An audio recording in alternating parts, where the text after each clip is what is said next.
আসসালামু আলাইকুম। আমি সানজি বলছি সানজিস ফ্যামিলি থেকে। কেমন আছেন সকলে? আশা করি সকলে ভালো আছেন, সুস্থ আছেন।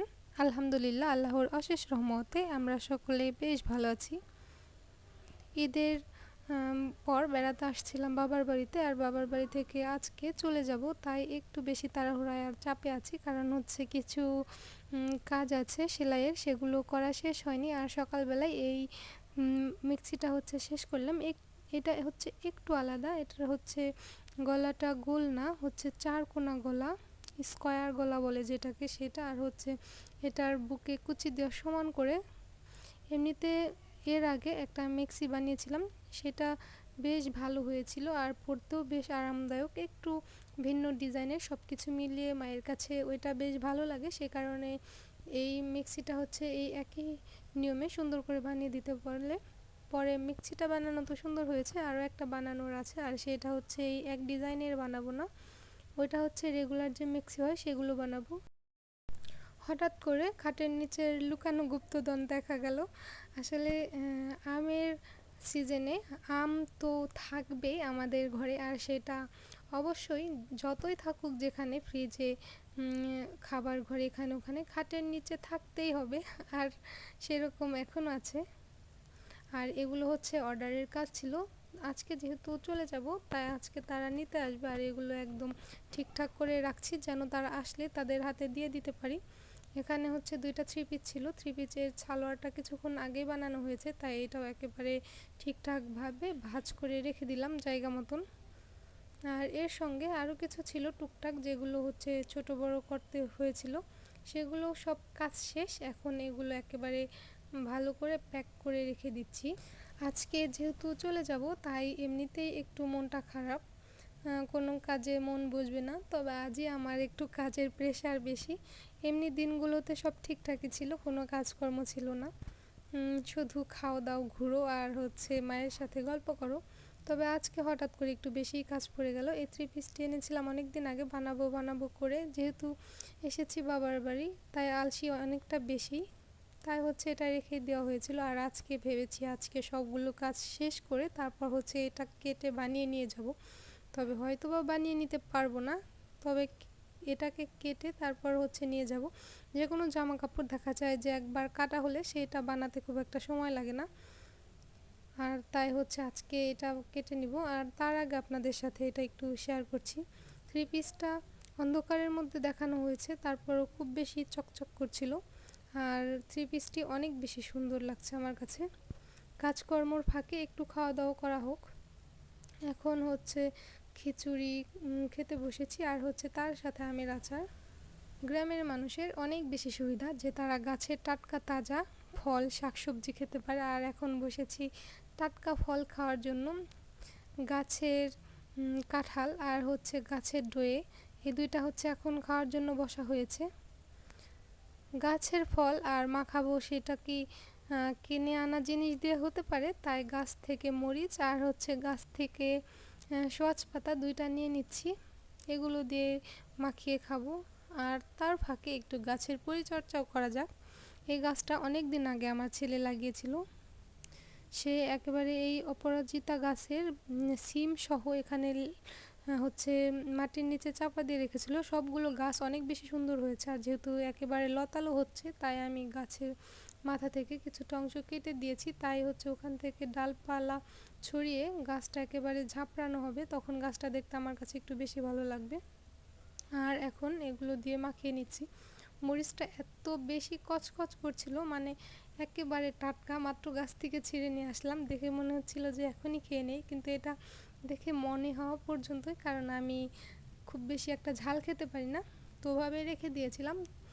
আপনাদের ভাইয়া এসে খেয়ে গেছে চিনি ছাড়া, আর আমি এখন চিনি দিয়ে তারপর মেখে খেয়ে নিব। যেহেতু আমি চিনি ছাড়া খেতে পারি না, তাই সে খাওয়ার পরে আমি এখন চিনি দিয়ে খেয়ে নিব। এই ফলগুলো এত বেশি রসালো যে দেখেই বুঝতে পারছেন, আমি ওদিকে ফল খাচ্ছি আর মশা এদিকে আমাকে খাচ্ছে। আসলে এত বেশি পরিমাণে মশা বেড়ে গেছে যে কোথাও বসাই যাচ্ছে না। তো কাজকর্ম আর খাওয়া দাওয়া তো হলো, এবার একটু টুকটাক কাজ সেরে নেই। এইগুলো হচ্ছে গুছিয়ে নেওয়ার ছিল, তাই এগুলো এক তুড়ি মেরে সব গুছিয়ে নিলাম। আর রাতে বসেছি হচ্ছে লং খিমার বানানোর জন্য। কিছুদিন ধরে ফোনে হচ্ছে লং খিমারগুলো খুব দেখছিলাম, আর তাই ভাবলাম আমিও আমার জন্য একটা বানিয়ে নিই, দেখি হয় কি না। আর তাই বসেছিলাম রাতে এটা বানানোর জন্য। আর মাশাআল্লাহ এত বেশি সুন্দর হয়েছে যে কি আর বলবো। আমি হচ্ছে মুখের এখানে 2টা পট্টি লাগিয়ে নিয়েছি। একটা হচ্ছে কপালের ওইখানে থাকবে, আরেকটা হচ্ছে থুতনির ওখানে থাকবে। ভেতরে 2টা ফিতা দিয়ে দিয়েছি, যদি মুখের এই অংশটা ছোট বড় হয় তাহলে যেন এটা টাইট করে বেঁধে নিতে পারি। তবে এটা একেবারে পারফেক্ট হয়েছে, তাই ফিতাগুলো না হলেও চলতো। এই 2টা কিন্তু একই পরিমাপের মাপ দিয়ে তারপর কাটা হয়েছে। তবে এটার নিচের কাপড়টা নিচ দিয়ে সেলাই করলে ভালো হতো।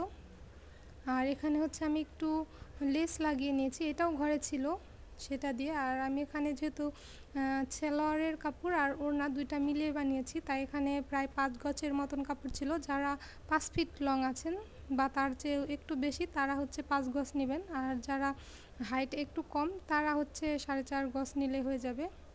হাতার এখানে স্টিক দিয়েছি, তবে এই যে ফিতাটা দিয়েছি এটা কোনো কাজের না, এটা না দিলেও হতো। কারণ যেই ইলাস্টিকটা লাগানো হয়েছে সেটার কারণে হাতটা খুব ভালোভাবে টাইট হয়ে লেগে থাকে, হাতা উপরে উঠে যায় না। আর যেহেতু হাতাটা এমনিতেই একটু বেশি বাড়তি করে লং দেওয়া হয়েছে, তাই আর কোনো কথাই নাই। চলেন এখন দেখি এটা কিভাবে কি কেটে নিতে হবে সেটার মাপঝোপ করে নিচ্ছি। এটা যেহেতু অনেক বেশি লং কাপড়টা, তাই আমি এখানে 2টা কাগজ দিয়ে কেটে দেখাবো এটা কিভাবে কেটে নিতে হবে। তো এই কাগজটা ঠিক করতে করতে প্রতিদিনের সেই পুরনো কথাটি বলে নিচ্ছি আরও একবার। আমার এই এলোমেলো আর অগোছালো ভিডিওগুলো দেখতে আপনাদের কোথাও কোনো অংশে যদি একটু ভালো লেগে যায় তাহলে প্লিজ আমার ভিডিওতে একটা লাইক দেওয়ার অনুরোধ রইল। আর যদি খুব বেশি ভালো লেগে যায় তাহলে আমার ছোট্ট চ্যানেলটি সাবস্ক্রাইব করে আমার পাশেই থেকে যেতে পারেন। আপনি যদি অলরেডি এই কাজগুলো করে থাকেন তাহলে আপনাকে জানাচ্ছি অসংখ্য ধন্যবাদ। তো এই খিমারের পিছনের যে কাপড়টা থাকবে সেই কাপড়ের মাথার অংশ থেকে এভাবে মাঝ বরাবর ভাঁজ করে দিতে হবে, আর মাথার এই উপরের অংশ থেকে দেখতে হবে কতটা লং নিতে হবে। আমার এখানে লং নিতে হবে 60 ইঞ্চি, আর হচ্ছে 5 ইঞ্চি 65 ইঞ্চি লং নিব। আর হচ্ছে এটা সেলাইয়ের জন্য আমি আবার 2 ইঞ্চি বাড়তিও নিব। এই কাপড়টা যে ভাঁজ দেওয়া হয়েছে সেই ভাঁজের মাথা থেকে সেলাইয়ের জন্য একটু কাপড় রেখে তারপর হচ্ছে কাপড়টা বসিয়ে মাপ দিয়ে নিতে হবে। যতটুকু কাপড় বেশি হবে আপনার মাপের থেকে ওই বাকি অংশটা কাপড় কেটে নিতে হবে। আর বাড়তি যেই কাপড়টা থেকে যাবে আমি যে কেটে নিলাম সেই কাপড়টাকে 4 ভাঁজ করে নিব। এখান থেকে হচ্ছে হাতা বের করে নিব, তারপর হচ্ছে ফিতা বের করে নিব, আর কপালে যে আমি কাপড়টা লাগিয়েছি সেটাও বের করে নিব। এখানে যে কাপড়টা থাকবে সেই কাপড় থেকে আপনারা আপনাদের মাপ অনুযায়ী হাতা বের করে নেবেন। তবে আমি এখানে 20 ইঞ্চি হাতা দিয়ে দিব। 20 ইঞ্চি হাতাটা একটু বেশি বড়, আপনারা এখানে 18 ইঞ্চিতে দিয়ে দিবেন। আমি যেহেতু লং হাতার থেকে আরও বেশি লং করেছি সেই কারণে হচ্ছে আমি 20 ইঞ্চি দিয়েছি। আর 18 ইঞ্চিতে আমি এখানে রাবার লাগিয়ে নিব 2 ইঞ্চি পরে। আর আপনারা যেহেতু 18 ইঞ্চিতে দিবেন বলেছি সে কারণে 2 ইঞ্চির নিচে আবার হচ্ছে রাবারটা লাগিয়ে নেবেন। আর এখন আমি এখানে হাতার কাপড়টা কেটে নিচ্ছি। এখান থেকে 18 ইঞ্চি কাটার পরে আরও কিছুটা কাপড় বাড়তি থাকবে, সেখান থেকে আমি ফিতার কাপড় বের করে নিচ্ছি, যেটা হচ্ছে মাথার ওখানে থাকবে আর হাতার ওখানে থাকবে। হাতার ওখানে ফিতা পরবর্তীতে দেখলাম বানানোর পরে না দিলেও চলবে। তো এখানে এই 2টা হচ্ছে মাথার ওখানে বাঁধার জন্য রেখে দিলাম। আর এই কাপড়টা যে থাকবে এটাকে এইভাবে ভাঁজ করে আবার এইভাবে ভাঁজ করতে হবে, এরপর হচ্ছে কেটে নিব। এই কাপড়টা ভাঁজ করে নিয়েছি, এখন বন্ধ সাইড থেকে কাটা শুরু করব আর খোলা সাইডে হচ্ছে কাটা শেষ হবে। আর এর মধ্যে মাঝখান থেকে ভাঁজ দিয়ে এভাবে করে নিব, আর মাঝখানে একটা চিহ্ন রেখে দেবো। আসলে কেচি দিয়ে কাটলে যে চিহ্ন হয় সেভাবে একটু চিহ্ন রেখে দেবো। আর এটা হচ্ছে এই সাইড থেকে আমি 3 ইঞ্চি নিয়েছি আর লম্বায় নিয়েছি এটার 8 ইঞ্চি। 8 ইঞ্চি না নিয়ে আপনারা 7 ইঞ্চি নিতে পারেন, এতে ছোট হবে না, তবে 8 ইঞ্চিটাই আমার কাছে বেশি ভালো লেগেছে। আর এখানে কিন্তু 2 টুকরো কাপড় বের হয়েছে। 2 টুকরা কাপড় থেকে এখন এক পাট উপরে লাগাবো আর আরেক পাট হচ্ছে নিচে লাগিয়ে নিব। নিচে থুতনির ওখানে যেই পাটটা থাকবে সেই পাটটা হচ্ছে আগে লাগিয়ে নিতে হবে।